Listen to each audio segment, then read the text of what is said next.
happening, of course, and we're all consumed.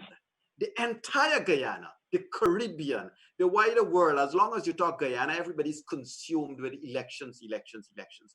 But while that is happening, our ecosystems, our environment, our shorelines, our animals, the fragile biodiversity all continue to be in a greater degree of distress with each passing day, not because we're not being attentive to it, but because we are not being as rapid as we ought to be with developing policies and safeguards to take care of our environment. Ladies and gentlemen, we could have all the wealth in the world,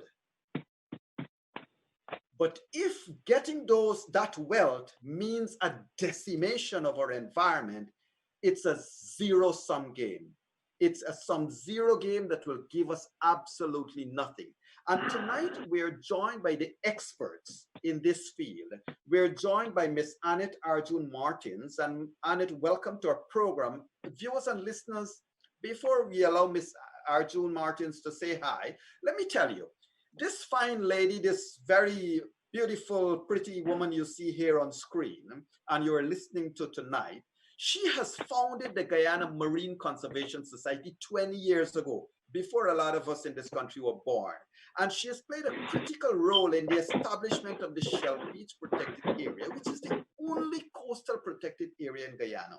She also chaired the Guyana Mangrove Restoration Program from 2010 to 2014, in which over 11 kilometers of mangroves were replanted and 40 kilometers was placed under special protection.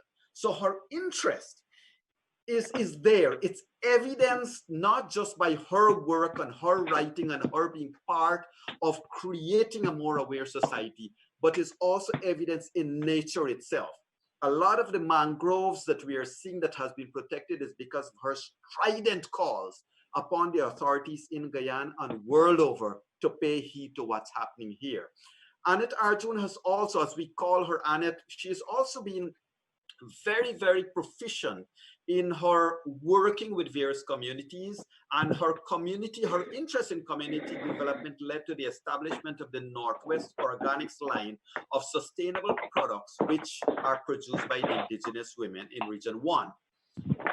Annette also has a few distinctions that she doesn't want to talk about, and she is not comfortable with us talking, but I'll still mention it. She has the fortune, the great fortune of being regaled every day by the wonderful voice of no other than Dave Martins. Even if Dave sings to her that he loves her, he's going to do it better than any one of us can. So she is indeed privileged, and her family has stood up very strong and stands up as a good example of what Guyanese can be.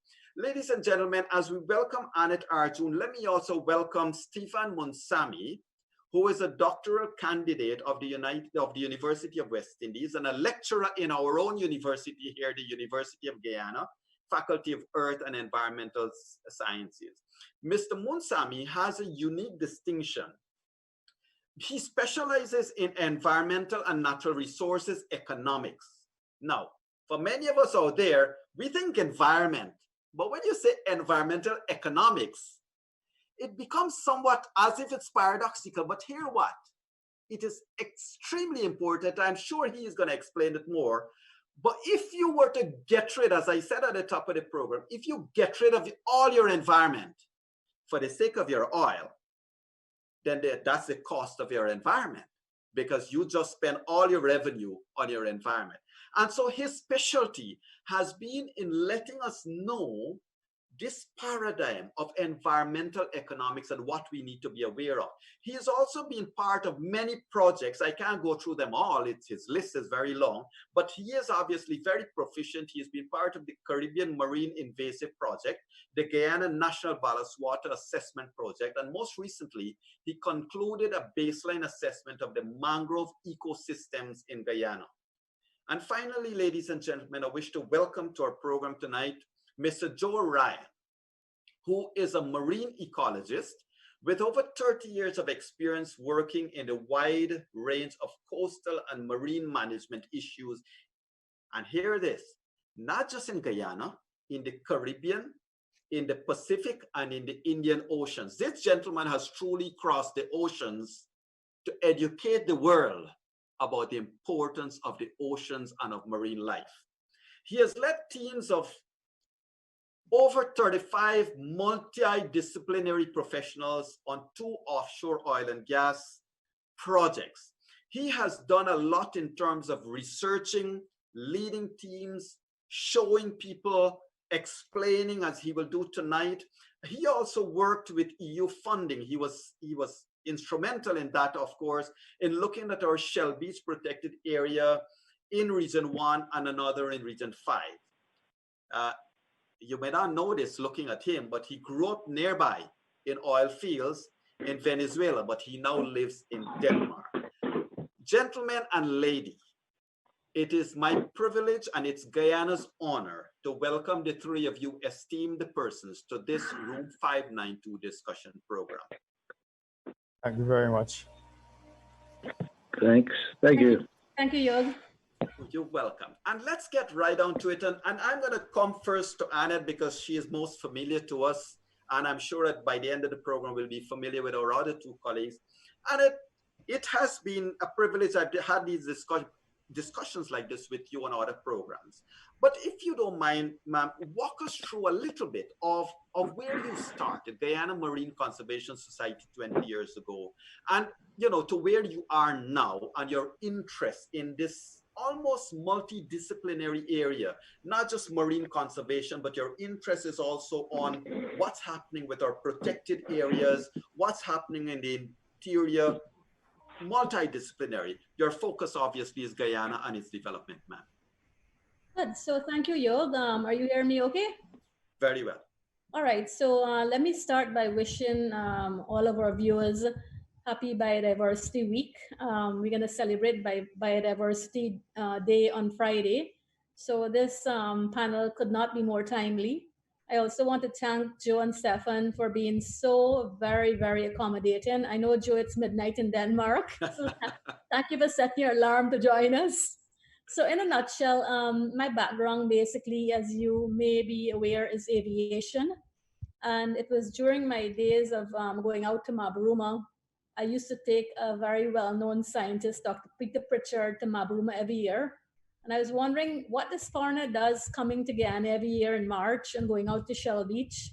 So one year I joined him, went out on a turtle patrol, saw my first 500-pound green sea turtle. It was love at first sight, and I got hooked. I was his unofficial liaison for many years, almost 10 years, until I founded the Guyana Marine Turtle Conservation Society 20 years ago, as you said, and gave me a backhand compliment that I founded this NGO before most of Guyana was even born. But I'll take it wherever I get it. So that also led me to being given the honor of chairing the National Mangrove Restoration Program in 2010. And it was through my mangrove work that I came into contact, luckily, with Joe and Stephan. So that's basically it in a turtle shell. Great, thank you. Thank you so very much, Annette. And let's get right into our discussion. Stephan, I would like to ask you first, because it's the notion that you embrace, environmental economy. It may not be something that is familiar to our viewers and listeners. And mind you, gentlemen and lady, you are presently on Facebook and YouTube, and we are also on air across Guyana via Kaito Radio. So Stephan, tell our audience, our viewers and listeners a little bit about this whole paradigm of environmental economics, sir. All right, thank you, Dr. Yog, and good night, viewers. Well, most of us understand the dynamics of economics, and we often think that economics is about allocation of money and growth and economy growing through production and GDP and so on. But what people fail to realize is that economics is a social discipline, and it really holds on to what we value as people and the choices that we make and what we value. And the whole basis of economics is about trying to meet the needs and wants of society, given that we live in a world with finite resources. So in that understanding of economics, what we essentially do as environmental economists is that we try to understand how society values the environment. Now, the issue and challenges that we may have is a lot of people don't fully understand the worth of the environment until it's actually gone. And it's only when it's gone they realize how much of a financial burden and an economic burden it will then have once it's missing. So we as environmental economists, we try to bridge that gap of understanding that the environment is worth something to us.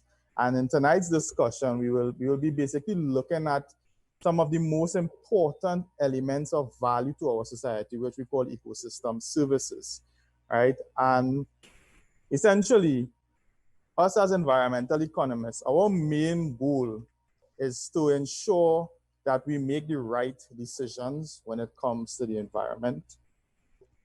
All of our production and economic activity is centered around environmental degradation.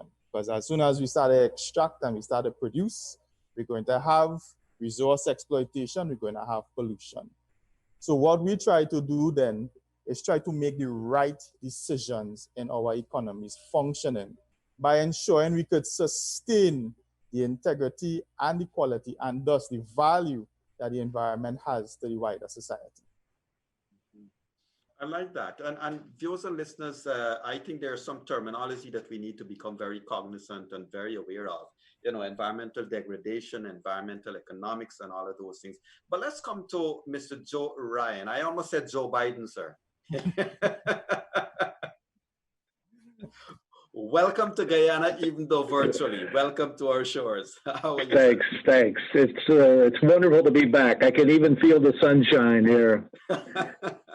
Shining through my screen. Now, I want to thank you all for giving me the opportunity to come on. And Stephan gave a pretty good overview of some of the important things that we need to consider. But when I spoke with Annette, one of the ideas when she was asking me for a title of the show, what I'm very interested in is focusing the topic on the role of blue ecosystems in Guyana's green economy, because it's something that's been overlooked. Guyana is very much aware of the black mangroves that are critical for protecting the shoreline and protecting the people's crops and their lives. But there's much less known about the mangroves that are further inland on the rivers. And for me, having worked with mangroves in many countries, I see that there's something that needs to be seriously protected, because Guyana is one of the most susceptible countries in the Caribbean to sea level rise. And as the sea level rises, these mangroves are going to move with it. But if they're lost from an oil spill or from clear cutting or building facilities on the shoreline where they can never come back because they're covered with concrete, Guyana's got a serious problem for future generations. And so I would like to just bring people around thinking about more than just the black mangroves, although they're very important, and think about the mangroves that are on these rivers. Why are they important on the rivers? Well, they benefit coastal communities. They sequester carbon dioxide 4 times the amount that tropical rainforests sequester them. And Stephan will talk a little bit about some of the values. They're critical for keeping the navigation channels and the rivers open. They're nursery areas. There's a whole number of different things. And Guyana is in a situation where they've lost over 60% of their mangroves over the last 50 years. And a recent study that was done by Global Environment Facility funding showed that Guyana only has 22,000 hectares left.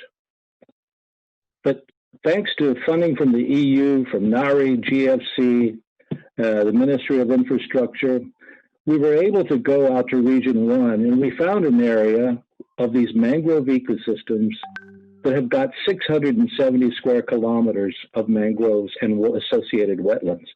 So essentially 3 times the amount that was shown in that inventory. And I think it's time for Guyana to start considering how they're going to protect it, to make sure that they're not contaminated by oil spills, affected by the mercury that's coming from the rivers below. I could go on, but I'd like to turn it back over to you. Yeah. Thank you for that, Joe. It's interesting, and to our viewers and listeners out there, there are so many things that you and I might not be thinking of. And as Joe rightly pointed out, the mercury coming out from the rivers, don't think about the oil spill for a minute, because probably we didn't experience that as yet. But these other leachings are happening every day. And it's having a long-term effect. You don't see it with your eyes readily, but over time you realize, hey, something isn't there. Annette, I want to come back to you. When, my brothers and even I have fond but vague memories. You even look at places like the number 63 beach and some of these places, years and years gone by, there used to be hills, high hills in all those places. Now it's all flat. It's all, just flat lands there. And you have said, and you have called repeatedly, that there are some baseline studies that must be done, but continue to be outstanding. Tell us a little bit about these baseline studies and how important, they're important to Guyana. All right, so thanks, Yog. And whilst Joe and Stephan is going to focus on the mangrove and the mangrove ecosystems, I just want to touch a little bit on my concern about the marine environment, and more so the marine environment in a time of oil, and first oil, that is.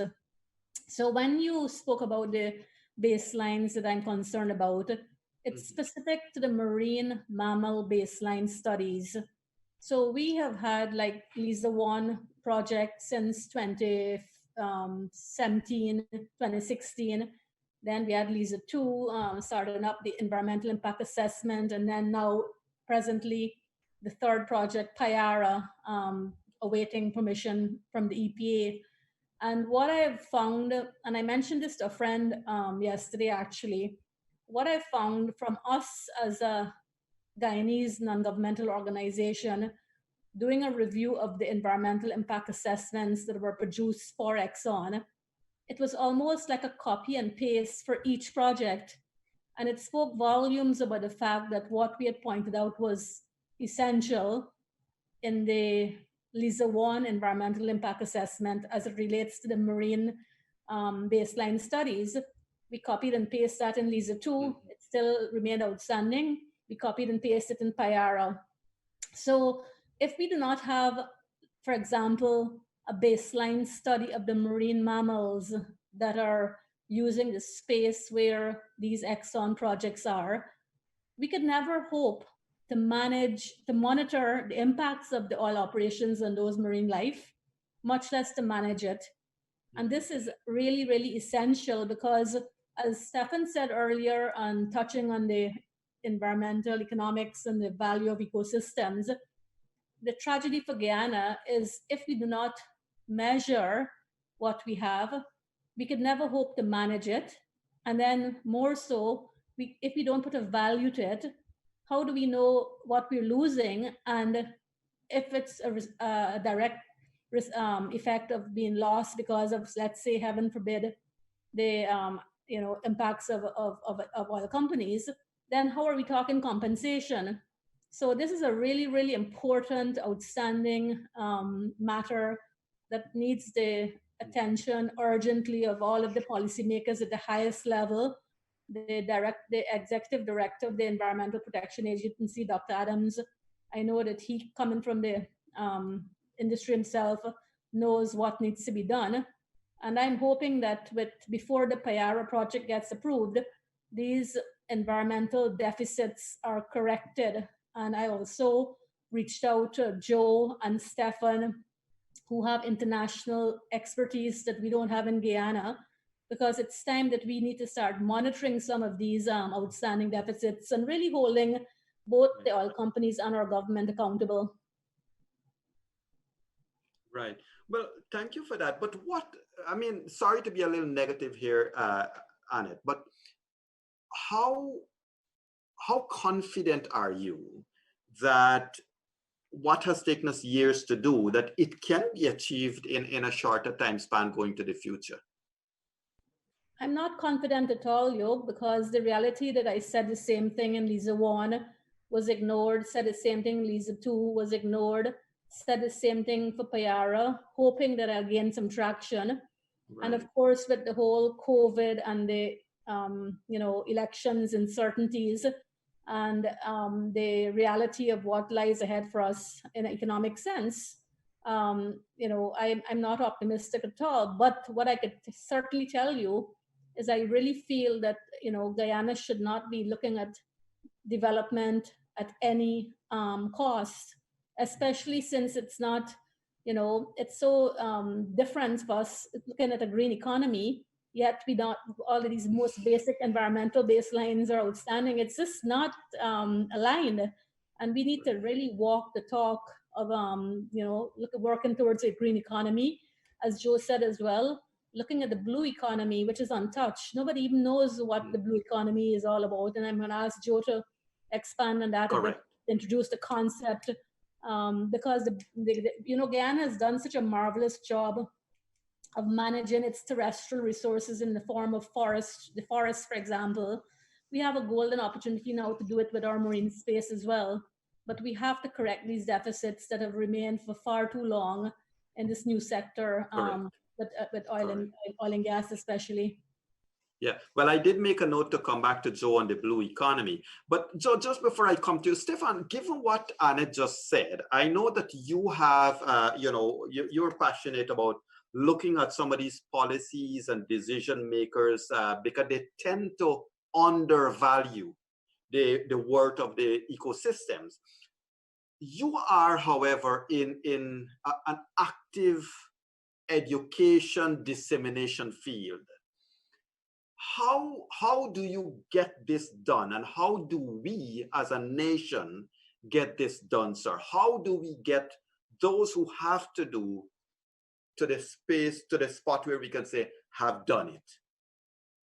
Well, I mean, change is a process that is often very difficult, and it often takes the mind of the willing to make that change. And usually there are two agents of change, either through advocacy, as Annette has been so adamant about for the past 20 years, or through education, whereby, we are able to enlighten and change the minds of the next generations and understanding some of the processes that goes behind the decisions that we make. And if I could just touch a bit on how we undervalue the ecosystems. Oftentimes, when we think of value, we often think of immediate financial gains. So, what is there to give us a profit, a short-term profits, and that is a misrepresentation of what true value is, right? And if we look at most ecosystems, so let's take the Shell Beach or the Region 1 mangroves, for instance, you would see that as it stands, there is no immediate financial gains compared to some sort of extractive industry like oil. So we cannot compare the revenue generation capacity of Shell Beach area or the mangroves in Region 1 to that of the Exxon explorations, right? But the value goes beyond that, because the ecosystem provides our society with a myriad of services that are crucial for our very existence. So if you look at the mangroves, for instance, mangroves are a crucial source of water purification, water regulation, draining wetlands, flood prevention, as Joe mentioned, carbon sequestration, and most importantly for Guyana, sea defense against sea level rise. So those are the services that we are undervaluing. When we see policymakers making decisions on the ecosystems, they are not considering, or we are not seeing evidence of them considering these services. And if no, we have to put what is going to cost society to replace mangroves as a sea defense mechanism, or to replace the carbon sequestration services that it provides, or the water purification services that it provides, then you'll start to see some exorbitant figures where we'll start taking a look and say, hey, maybe this action is not really the best course. We really need to think about how best could we preserve that. And that is what we really try to advocate for, and that's what we really try to educate our societies about. Right. And I like that, because on one hand, as you rightly pointed, there is the advocacy role. And on the other hand, as you rightly pointed, again, there is the education role. And of course, on the third aspect then would be, the drivers, the people who are going to drive policy change. In Guyana, we have a bad word for it because of elections, lobbyists and all of that, right? The people who can influence those who make these decisions to move in certain space. Joe, before I come to you, to Annette and Stephan, both of you are intimate with the Guyana environment. And unfortunately, things that we do locally always has a whiplash. You have to be subservient to a political system. If not, you're viewed as inimical to it.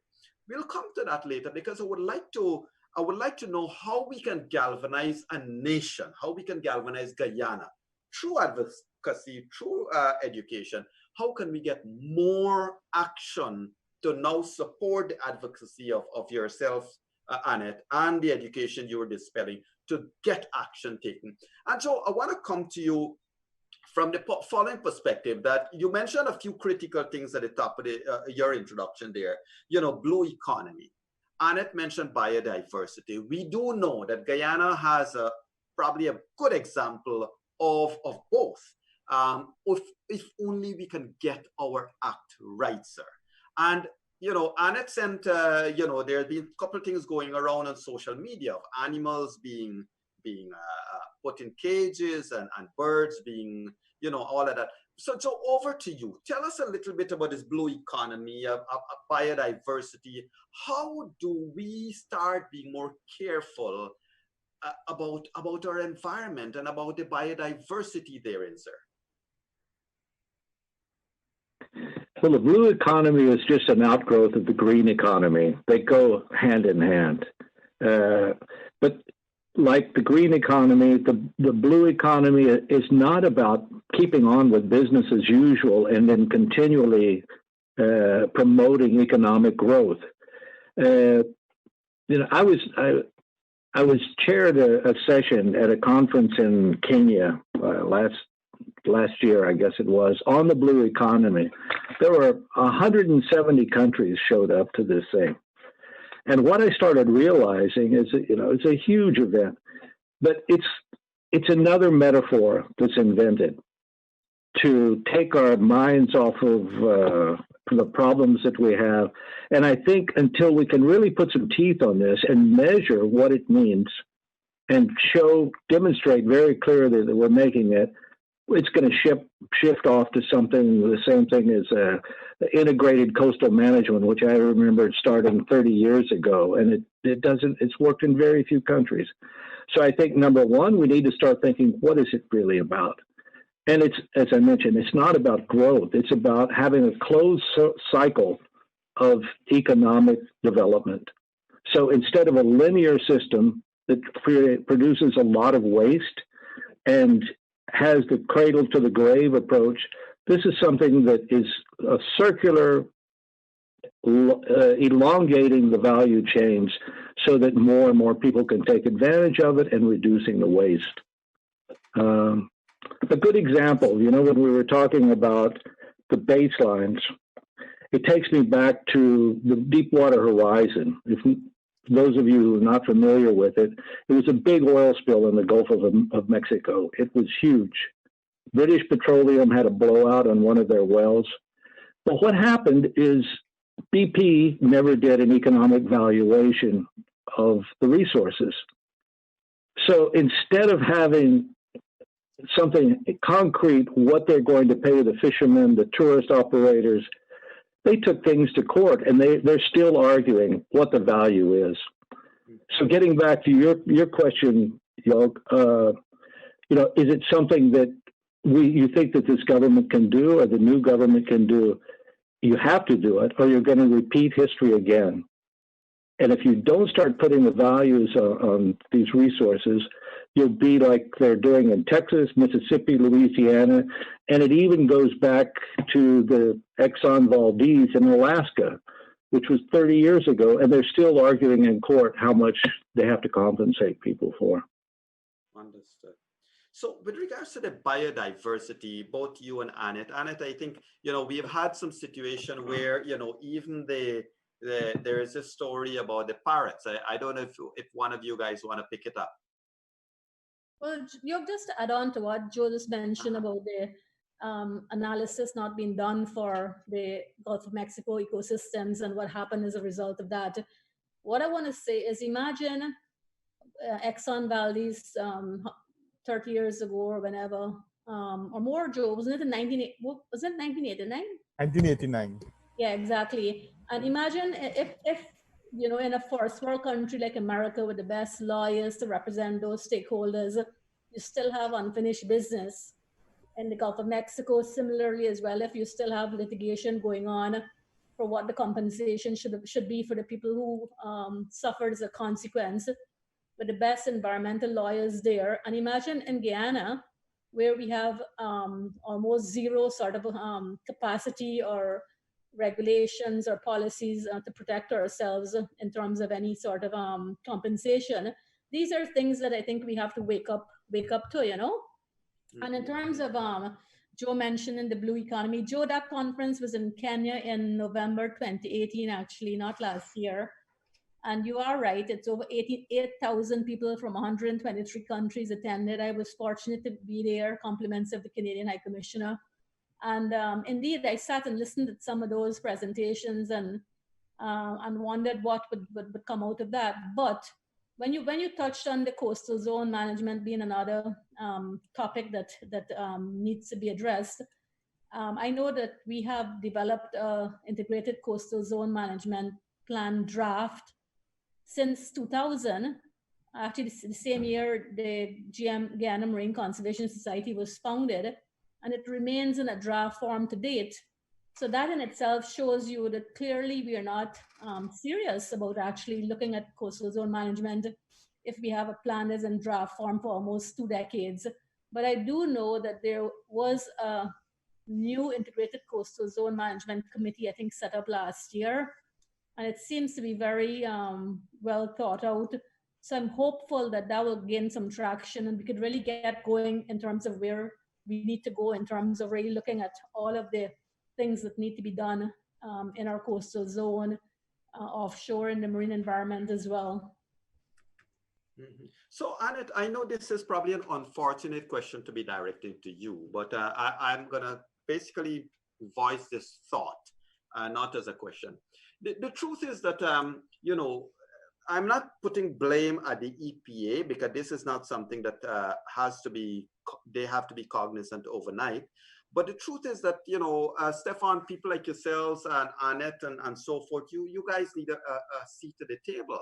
The advocacy groups certainly need to be at the table with the EPA, and one has to question whether any future or current permissions ought not to now be stalled until certain things are in place, until certain baseline agreements are in place, until certain understanding of how people can operate will be in place. If I could just make a quick comment, sure. No, I fully agree with your sentiments, and I think that understanding where the issues and complexities arise from is a big part of the discussion and the discourse.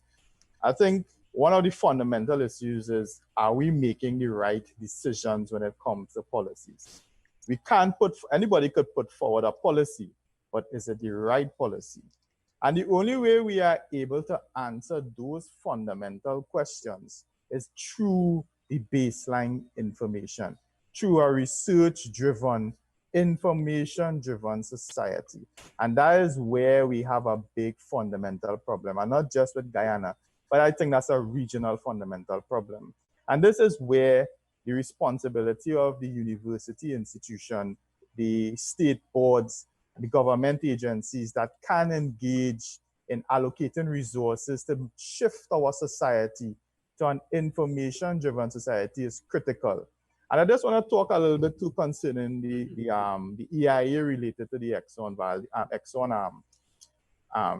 wells, right? Annette and Joe have mentioned several times and several other platforms of the lack of valuation work done by Exxon when it comes to their EIA. And that's a fundamental flaw if we are looking at making a decision of such an industry like that. Essentially, all EIAs should have some sort of element where we could do some benefit cost feasibility. And part of the benefit and cost to society is the environmental baseline information that is not present in that EIA. So therein lies now we are making a decision, may seem a bit rash, may seem lucrative from an immediate short-term financial gain, but is it the right decision for the country given the context of a green economy that the country wants to go towards, which has an eco-centered, environmental-centered theme? Mm-hmm. So, Stephan and Annette, a lot of people across Guyana, if you were to ask them, you know, what do we do about the rising coastlines? Everybody gonna say, okay, build the seawall a little higher, but you know, it's so much work needs to be done, doesn't it? Because the sentiment is that if the authorities in Guyana, as is elsewhere, cannot accept the real gravity of the situation facing us, not just through, as I said, through rising tide levels, but the entire ecosystem of Guyana. Annette, you yourself would have been part of many calls made in the past when there was all of this lack of care at the Kaichor area, the Kaichor Falls area. So it goes to a lot of, Stephan, it goes to a lot of hard work that has to be done on one hand to make the policymakers educated about what needs to happen now, but on the other hand, to make a society start to care too. I mean, I hate to say it like this, but the cavalier attitude we have about dumping water bottles and garbage all over the country, you know, that has to be curbed, and that will be a great help going forward in these projects too, isn't it? Yeah, yes, definitely. It is unfortunate that our societies tend to be very reactive. We will really start to see the consequences or want to take action when we start to see the consequences. So when we start to see larger issues of coastal erosion, when we start to see infrastructure being damaged, when we start to see problems in Georgetown as it relates to seawater intrusion, then is when we would want to react as a society. And I think is a major issue. The idea of the policymakers is that we need to start being proactive in these matters rather than reactive, right? And if we look at Guyana's coastal zone issue, Guyana is the one country that's part of the Caribbean region that is most vulnerable to coastal intrusion to the sea, right? Yes, we are the rest of the Caribbean are islands, but we have a coastline that's below sea level, right? Mm-hmm. But here, we have ecosystems, mangrove ecosystems that provide, I would dare say, a free defense against the sea. And may not be prevent the sort of estimates that scientists have at sea level rise that will affect the coastline. It is a mechanism that can offer some level of protection, right? Right. And that is worth something. Of course. 1 kilometer of mangrove, and Joe had mentioned we had some figures I could mention throughout in this situation. 1 kilometer of mangrove. If we have to remove that mangrove and build a seawall, it's going to cost Guyana somewhere in the vicinity between 10 million to 50 million US dollars to do so. Wow. So that is what that mangrove is providing for the country as a value. And that is why I was mentioning earlier, understanding the value that these ecosystems have can alter the way in which we make decisions that impact them. Right. Thank you for that. Joe, I want to come back to you. Sorry. Can I just add into briefly what Stephan said? you would recall that Minister Patterson at a public teen talk last year mentioned that there's about, I think, 39 kilometers of sea defenses that are in dire need of rehabilitation. And I think he said that an estimate of doing that was about almost like $18 billion. So, I mean, coming back to being aware of what we have to look at and just not burying our head in the mud flats, it's critical. Because even though while people look at, let's build higher seawalls, but then you have the mouth of the Demerara River all the way to Timeri. When you stop the water from overtopping, what are you doing about the riverbanks that, as you know, you could drive up the Craig when the river is high and the water is already coming across the road. So, I mean, this is a conversation that's really necessary and needs a whole different panel by itself for the full hour, you know? Indeed. Joe, I want to come to you with something because Guyana is not alone. There is obviously, you know, coastal biodiversity for the interconnected Guyanas for, you know, many countries. And you have been across the oceans quite literally, sir. How are the other countries in the Guyanas, for example, how have they been approaching this have they been embracing it more appreciably, or is it the same as is in Guyana? I think it's very much the same, even in the U.S. where I'm from. Denmark does a reasonable job, but most of my work are in countries who are developing economically. And most of them, they really don't understand it, especially for the reasons that Stephan has mentioned. But I think ultimately what I find, and having done this going back to the first World Coast Conference in 1991 in the Netherlands, it's been a lot of talk trying to achieve this magical thing called integrated coastal management. And what it comes down to is getting the different sectors to work in harmony with the environment, to recognize how economically valuable these systems are. And I think after all of this time around the world looking for places for success, I just ran across one. I'm evaluating a marine protected area program in all of the Atlantic funded by the EU. It's more than 350 marine protected areas, and they all have the same problems. Except I ran across something in Gabon. It's on the west coast of Africa. It's surrounded, the capital Libreville is surrounded by mangroves in 3 protected areas. And the populations were starting to move into those areas. And the Minister of Urban Development said, look, we can't do this. We have to sit down and figure out how we're going to come together and all of us harmonize our sectoral policies. And I think that's one of the things that you find in almost every country.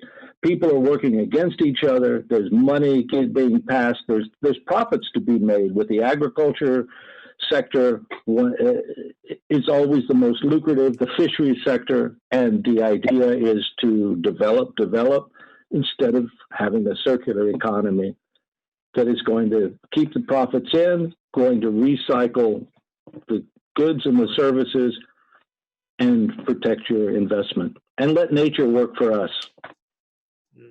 But isn't it a vicious cycle that we're in? And maybe, Stephan, this is right up your alley there, because here's my point. The World Bank, the donor community, they would tend to give monies like they did in the past to help with the mangrove stuff. On the other hand, the country that benefits from the reforestation or the mangroves protection, they do nothing. And doing nothing erodes that investment away. And guess what? It's these same countries that has to take loans from the World Bank and beg the donor agencies to now do it back together. And it's a vicious tightening circle because we don't realize at the end of the day, it seems like it's coming from the donor agencies, but it's our own sweat and blood. And you're right, Stephan, you better do it right now, because the cost of losing it is so much greater and you got to pay 2-3 times worse, isn't it? Yes, that's correct. I think, you know, we live in a world, economic world full of something called offsets. And You know, even in the developed world send donor funds to the developing world. And most of the times that is to offset their own environmental costs, right? I mean, we've seen schemes now from China and the US and Norway where they pay for the forested ecosystems, and that is because these countries are some of the highest carbon emitters in the world. So even the concept of seeking funding through donors it has to be we have to be cautious about that. The idea is that, and it is a fundamental philosophy that the Guyana is for Guyanese, all right? And it's not, I'm not taking away from the potential of international collaboration, but the mindset that we have for our ecosystem has to be a priority for the country first. And if we don't, as a society, collectively take actions to preserve our environments, to preserve our ecosystems, then it is only us to bear that loss. When we face the calamity of ecosystem collapses, when we face the calamity of coastal degradation or sea level rise as a result of ecosystems on the coast being destroyed, the donor countries will help, but the country itself is going to face the burden. And it now takes the collective action of the country to understand that. Annette, you were going to say something. Yeah, just to come to the defense of poor old Guyana and even the EU. For example, when the whole mangrove restoration project was birthed in 2009, the government of Guyana did provide over $100 million initially to start the program. And even when the EU funds came in the form of a grant and was expanded, at the end of that, the government did continue the mangrove program. And we have a mangrove secretariat that is managed by an amazing young woman called Keen Mosley. And they're trying their best with the limited resources they are given in these times where, you know, there's demands for everything. So I do know as well too, in terms of what the EU is looking at the moment, in terms of the next set of EDF funds, they're looking at how do we really realign the best use of those resources as well too. And I want to applaud that they do see the value in the soft defenses of the mangroves. And of course, that is what brought Joe to Guyana last year when I met him. He was doing some work. And Joe, you might want to touch on that. Yeah, sure. Joe, no, I think something very important is that the EU, with the grant that they gave Guyana, has planted some seeds. And now it's up to the government to take these seeds and nourish it and watch it grow. And I think if I could just ask Stephan to give some of the figures that he calculated with the blue carbon potential just in this 670 square kilometer mangrove protected area that we're hoping is going to be declared. It's an area that we calculate that there's between 15 and 20 jaguars living inside of it. Those jaguars have a huge tourism potential. There's pharmaceuticals products that we don't even know about. And Annette has come up with some of them in other areas in Region 1. But, you know, it would be such a shame to lose this. You know, as Joni Mitchell sang years ago, you don't miss paradise until it's gone.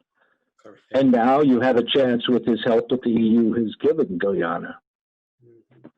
Indeed. Well, that has been quite refreshing. Stephan, you were going to give some of the numbers? Yes. I think definitely the initiatives by the EU and being able to have the sort of baseline assessments for Region 1, which we recently conducted, it really, as Joe said, has planted the seeds, and now it's up for the country to grow these seeds and nourish it. And when we look at some of the values that we see just for this specially protected area in Region 1, we see something in the worth of $8 billion in total economic value for that specially protected area, all right? And Joe mentioned about the blue carbon potential of it. And our values estimated at around $700 million annually in blue carbon potential.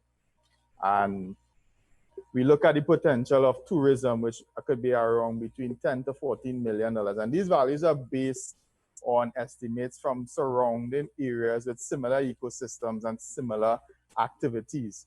Essentially, what calculation we use is that the total value per hectare of mangrove estimates around 200,000 US dollars annually as an economic worth to the country. Interesting, very interesting.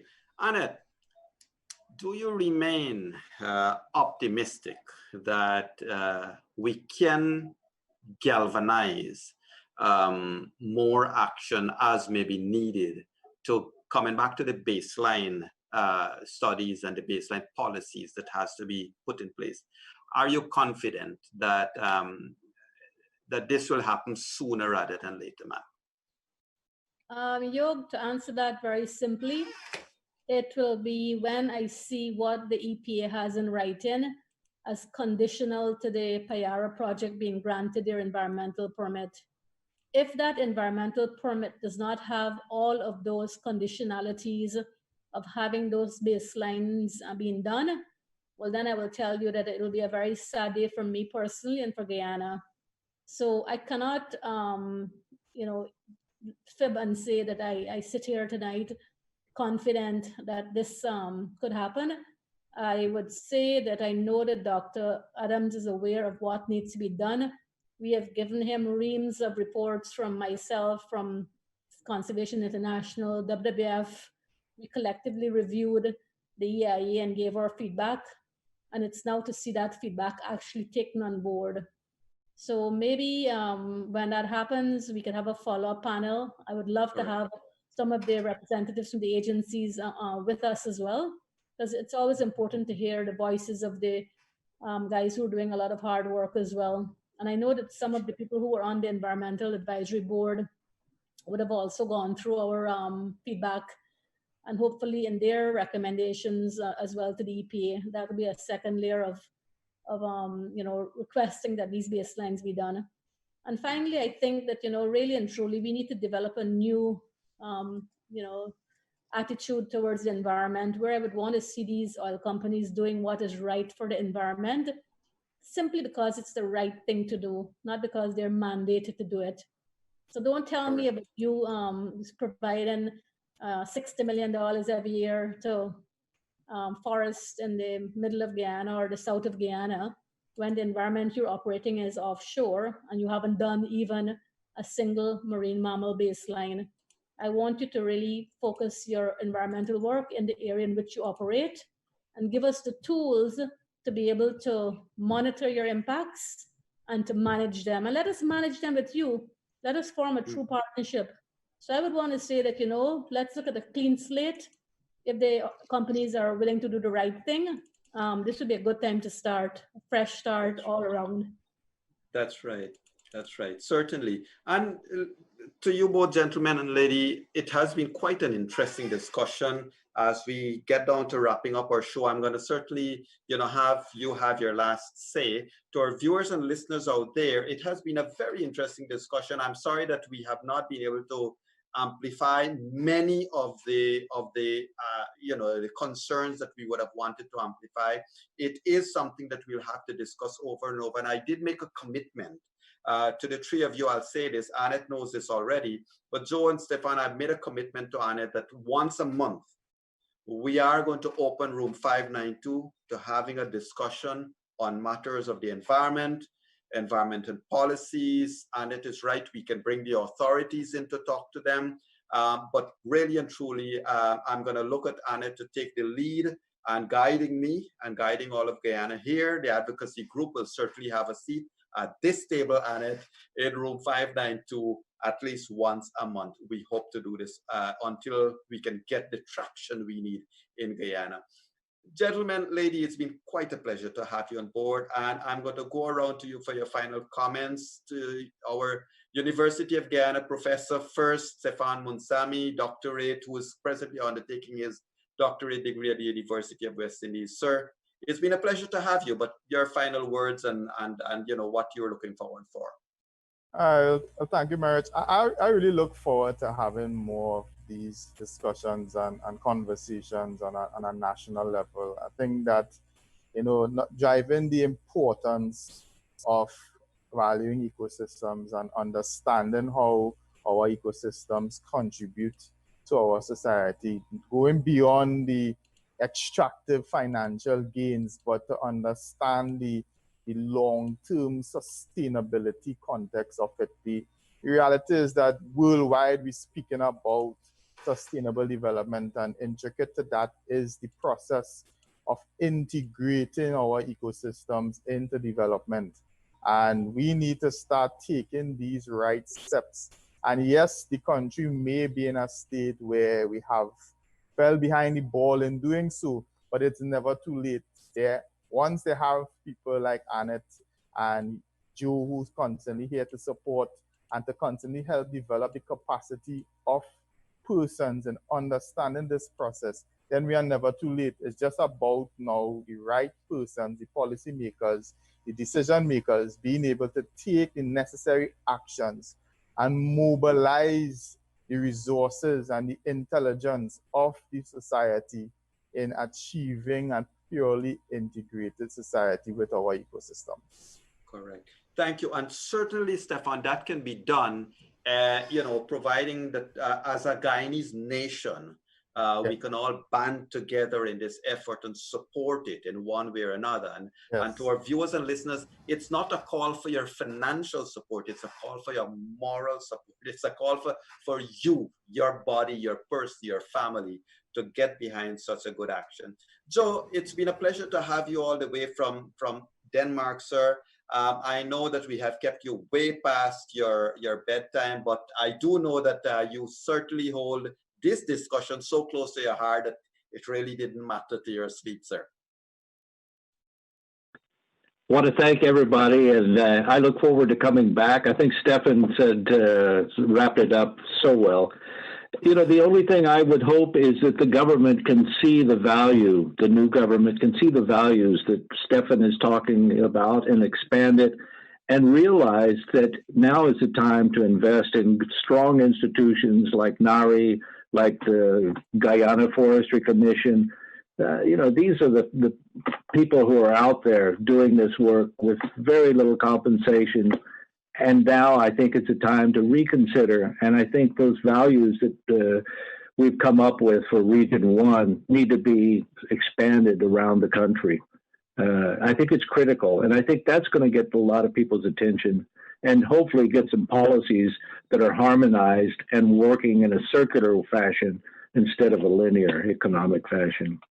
So good luck. And I hope to be there when all this corona dies down a little bit. And stay safe. Thank you. And Joe, thank you, and our best regards to the family. I know you would be envious of our warm weather here. So until you come, we will send you the warm fire telephone, WhatsApp, and so forth. Great. I'll take it. You stay safe too, and our best regards to the family. Yeah. Annette, I want to say to you, before I give you to say the final word, Annette, thank you for pushing me too. I know that your calls have been strident, and I respect that. But certainly, Annette, we are behind you. We are going to back you and Stephan and Joe and the Environment Agency in Guyana to ensure that we can get it right one day sooner rather than later. Annette, your final thoughts. Good. So the good news is you're aware that I have two panelists lined up for the next show. And just to mention to the viewers, we're looking at having the second Monday in every month to be the environmental panel. And both ladies for the next talk have worked with Joe and Stephan and their team. So it'll be like continuing what we started. I want to end on a funny note where about a week ago, I posted a photograph of a decomposing melon-headed whale that had washed up on Shell Beach, and which we had to get some external help to identify. And we always talk about Guyana and Guyana becoming an educated nation. What I would like to see is Guyana becoming an environmentally educated nation as well. Because whilst I posted that melon-headed whale to let people know that we had this particular species in our coastal waters, even though it came ashore dead, only the good Lord knows how the comments section went completely political So, I mean, I think we need to really depoliticize the environment. The environment is everybody's business. When there's overtopping, the waves don't come and destroy red houses and spare greens. When there's, some sort of flood in terms of the conservancy breach or whatever, it affects all of us.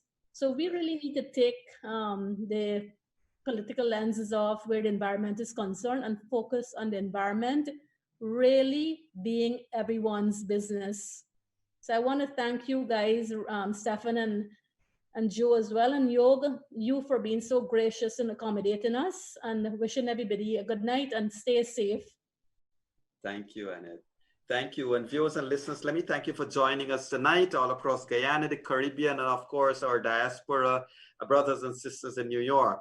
Let me thank you all. Indeed, it's been a pleasure to talk a little bit, even though I wish it could have been longer, about our marine ecosystems, the entire Guyana ecosystems. And just so that you know, remember that this week is Biodiversity Week. I think Friday is World Biodiversity Day.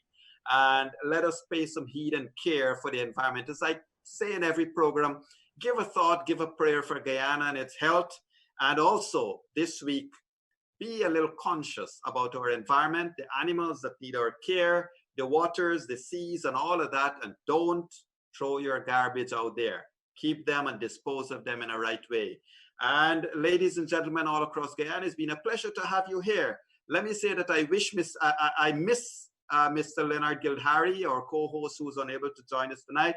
But thanks to him, thanks to Kevin Smith, Josh, and of course, Glenn Lal for making this program available to you and all. This is a gratis, free work that we are all doing together just to ensure that Guyana remains informed and that we're all driving the same, singing from the same hymn page all the time when we talk about Guyana. Brothers and sisters, ladies and gentlemen, it's been a pleasure. Stephan, Joe, Annette, thank you all very much. Do have a safe night. God bless you all. Bye-bye now. Thank you very much.